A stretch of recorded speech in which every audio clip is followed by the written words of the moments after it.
people playing, and then South Korean Dota will be strong. I hope that happens.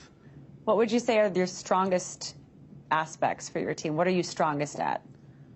We're strongest at having kind of no fear. Like our team usually plays better at the tournament settings than the scrims. There will be teams that will never win against in scrims, but will actually beat them in tournaments and stuff like that. Oh, wow. Yeah, so I think that's was the strongest aspect of our team. What's it like when you know that you have an extra step ahead of you? A lot of the teams are here and they're getting settled in and they're setting their sights on the main stage already, but obviously you have one more playoff between you and the main stage. Do you think that will actually help and give you more momentum for the rest of the tournament if you win, or is that going to be a challenge because you'll be tired? I don't think it will be a challenge or anything. If I'm good enough to make it top 8, then wild card, I should be going through it with no problem. That's how I feel. So I don't think it's an extra step. It's just that, well, it is an extra step, but like I believe I can just go through it smoothly. Mm-hmm. Yeah, I'm retiring after the CI. Yeah. You are? Yeah. And what brought up that decision?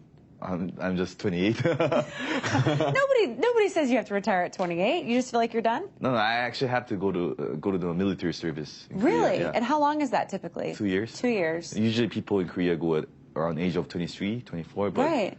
I had to do finish my university and then I came back here. I could have went to army, but I just decided to do Dota. Wow. And then 28 is the longest you can do. So after this year, I'm done. Does that kind of bum you out? Are you kind of sad about missing out a little bit? Or are you ready to move on from it?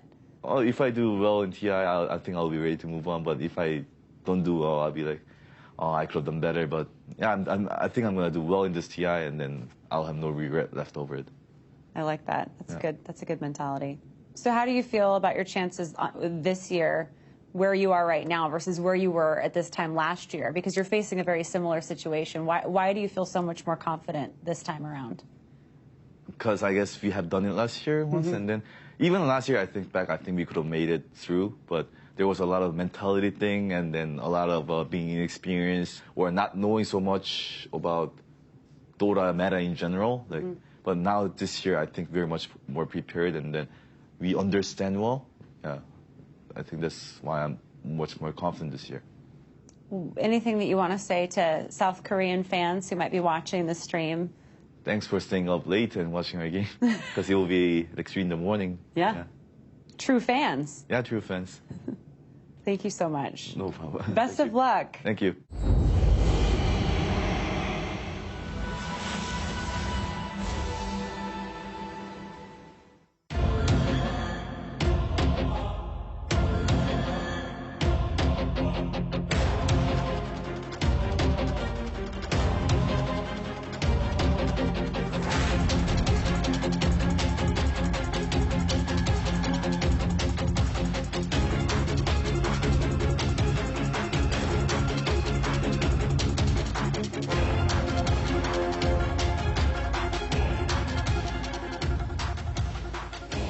I'm not sure there's a more appropriate name for a team at the International this year. MVP Phoenix, literally having risen from the ashes of the wildcards all the way through the group stages and the lower brackets, now find themselves in the bottom brackets and in the top 8. They go head-to-head with Vici Gaming.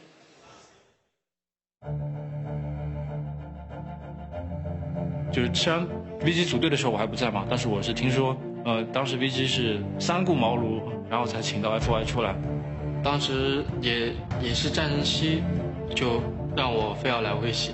哎，我也不知道当时他是怎么想，因为我Dota 2一盘都没玩过，所以说可能是种缘分吧。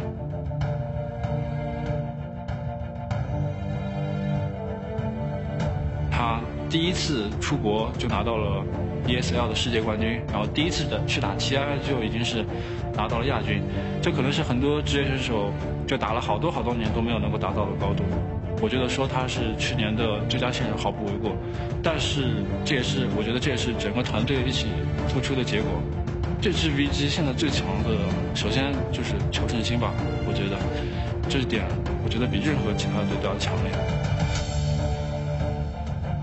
就 Dota 虽然是个5个人的游戏，但是就是说2个酱油之间，就是说可能平时的联系是更紧密一点。然后芬尼尔和 FY， 首先个人能力都非常强，可以说这2个人是相辅相成的。没有芬尼尔 ，FY 也不是那个 FY， 没有 FY 芬尼尔没有现在的打得那么好。我觉得我芬尼尔应该是最默契的一个辅助了，都是有失误也不会去提。然后我打得不好的时候，他会鼓励我；然后他打得不好的时候，我会鼓励他。这几年 FY 成长了很多，然后又过了1年，他从队员现在变成了队长，然后我们也一起拿了不少冠军。我非常感谢他在这1年就陪伴我们一起成长。游戏当中，我觉得成长的最多的还是很多时候他能给大家一个依靠吧。而 FY 对 VG 来说，就像是马尔蒂尼对 AC 米兰，或者说托蒂对罗马那样，他就是 VG 的象征，现在 VG 的招牌。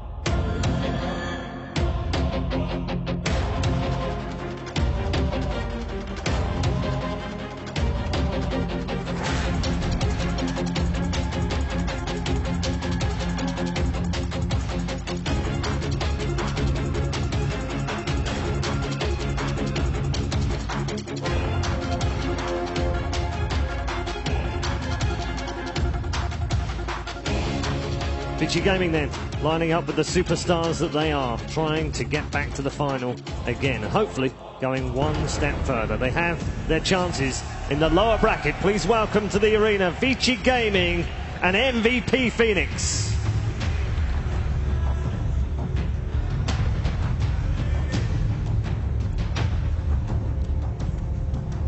Plenty still to discuss on the panel as these two teams will introduce themselves. They're familiar, they know each other. It's China versus Korea in our opening game of the lower bracket, round 3.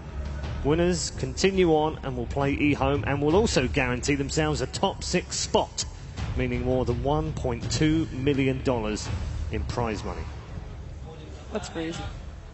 I have to keep saying it just to remind myself of just how crazy it is. I think we've become sort of used to this amazing prize pool that obviously, you know, partly came from Valve and more came from the community, and it is an incredible amount of money. So just to keep it into context, really, that, you know, every round they move on, it's just a considerable amount of money. Should MVP Phoenix not win, they still take home more than $800,000. I'm not sure if that qualifies in March's words as a good tournament or not, well, or whether he'll be satisfied. Didn't March say that he had to give half to his parents? Well, I think he made some joke that he was going to buy his mum or dad a car, and then realised afterwards that was a bit silly. But I don't think it is that silly, because actually now he's won so much money, he could buy about 10 cars. Yeah, I was going to say, if you go to eBay, you can get a car for like $500, right? Oh, we shop in the same places. Oh, that's great. Getting back to these two teams, we mentioned before, and it was in the video as well, FY is not FY without Fenrir, and they are just the epitome of what a great support duo should be. I think they are, for VG Gaming, the glue that makes sure that Hao works with Super. I mean, Hao has been on a team with Mu for a very long time, and then he switched last year, and, you know, he was with Mu, he had a great synergy going on there, maybe with Super a bit less, but because FY and Fenrir are there, he basically makes sure that both of those, or they make sure that both of those players can make the plays that they want to, and then you've got Ice in there, creating some chaos and making sure that those supports can also do their job without getting harassed too much. I mean, those two supports, for me, I mean, they're the best support duo. Yeah. Winter, agree? Yeah. Just like us glued together. So the FY and Fenrir of the panel now. I like that. That's good. Merlini and Merlini Rear. It's Team now. Who's FY? I'm FY. He's Merlini Rear. I was just checking. But what if he wants to be FY? He doesn't have a say. I don't get a choice. Wow. Maybe that's what it's like with FY. Fenrir is like, well, maybe I can do something. No, sorry, buddy. You're back there.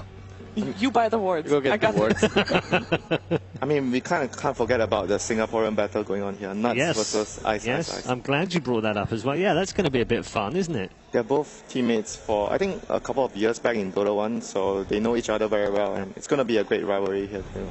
Yeah, it's absolutely great that you brought that, because, you know, it's China versus Korea, but it's also Singapore versus Singapore on both sides. So very interesting dynamics in the whole game. MVP Phoenix, I mean, In terms of their chances and their, their attitude, it's fine. It's that fear nothing kind of attitude. But is that enough to get them through against a great team such as VG? I mean, during the lower brackets, we kind of felt during the discussions that Spirit Breaker and Witch Doctor could be like a few heroes that MVP have been prioritizing a lot. People are talking about how QO plays and stuff, but I feel March and Nuts on these two heroes in particular have been doing so much work. They're very selfless. They help the team win. They don't mind tanking a lot of spells and dying a lot. So these two heroes have to be the hero to be watching out. Yeah, we've put some of the most popular heroes up behind us with some of their pick rates and win rates as well. Is there anything that stands out in that, Shiva? I mean, 56% win on Gyro, maybe? Yeah, that is, I mean, it's still very high. I think, this is including the group stages. Yeah. And I think since the group stages, it's already grown so much in terms of the meta and the heroes that we see that, for example, Gyrocopter, he doesn't get through most of the time. Yeah. And if you think that is 56% overall, including the group stages, right now it's 80% for the main event. So it's just keep getting higher and higher. Only Queen of Pain is slightly on the downfall there. Yeah, I should point out that Techies has 100% win rate in the main event. Yep. Just throwing it out there, just throwing it out there. I do not think we're going to see Techies this series. No, I don't think I'm so. hoping for the next series after that, maybe. For really? As a secret, who knows? Yeah, well, it could be Secret. Secret and EG both played them, of course, so we could see them. In terms of the way that this has fallen on VG Gaming, they've got to do this from a long way back. They've fallen into the lower bracket in the very first round. That's such a long road to go all the way to the final. Is there still a chance they can do it? Does it get easier in a way because they played so many games? I'm watching the bracket and I'm like, if there's actually a team we might have forgotten about a bit, it's VG Gaming, because we talk, amongst the favorite, because we talk a lot about LGD, now CDEC, then obviously Secret, EG. VG Gaming a few months ago, they were like one of the best teams in the world. Top 3. And here, I'm watching it, they beat Na'Vi 1-0. Quite convincingly. They 2-0 Cloud9 very convincingly as well. They look good. They're 3-0 right now, and they're gonna. The thing is, MVP did the same on the other side. Yes. But VG Gaming is one of those teams. Looked like they're doing better, and they figured out what they had to do as a team. And I have to say that 2 days ago, or was it? They looked very convincing.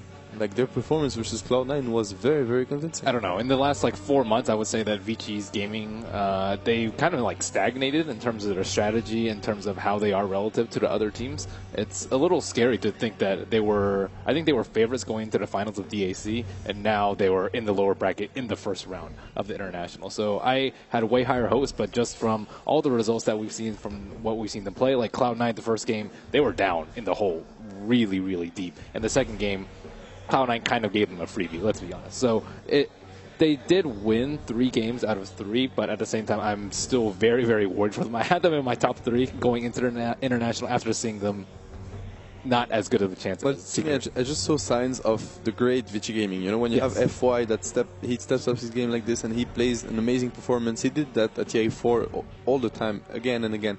And to me, the man we haven't seen so far really was How, because I've always looked at How as one of the best carries in the world, and he's ultra aggressive. He makes the difference when you don't expect him to necessarily do it, and we haven't seen him so far. I don't feel like he had as great as a performance as he did last year, for example. That's the thing. On our top 10 list for MVPs, it was mostly core players, except for the supports. But when your support players are the ones that are doing the heavy lifting, does that mean your cores are underperforming and not really delivering? We've seen Ice, just bully around 3 heroes with this Timbersaw, but we really haven't seen that much this tournament. We've seen his Broodmother just straight up win games for them. How Gyrocopter used to be one of the most feared heroes in the scene, and we haven't seen any of their cores take control